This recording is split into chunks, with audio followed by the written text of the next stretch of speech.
Hi, till now we have seen that how to add pivot table in the worksheet and how to use different fields like filter, column, rows and values. These are special functionalities associated with the pivot table.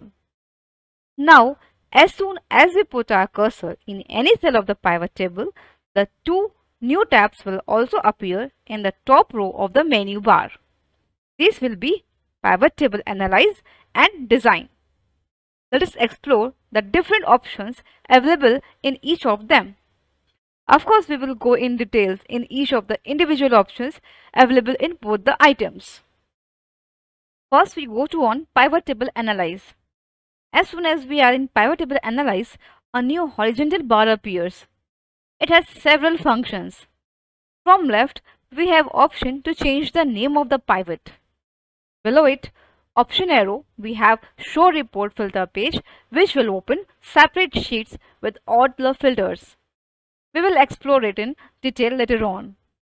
We have Active Field options, Drill options, Drill Up option, and Field settings also.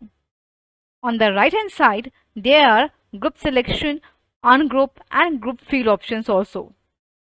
Under the filter options, there are two Insert Slicer and Insert Timelines. And some more options like Refresh Data and Change the Data Source option is also available for us. To clear all filters, select Entire Pivot and More Pivot to another place are some other interesting fields also there.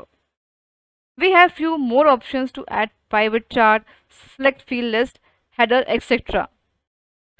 This was all about functionalities available in Pivot Table Analyze menu. Now let us go to Design menu. In Design menu, we have options to add subtotal and a grand total. We can change the layout of the report and can also insert one or more blank rows. To show row headers, column headers, banded rows and banded columns are also there. There are several styles available for the pivot. We can apply as per as our choice of good look and a feel. That's okay for this session. In the next lecture, we will explore each options more. Thank you.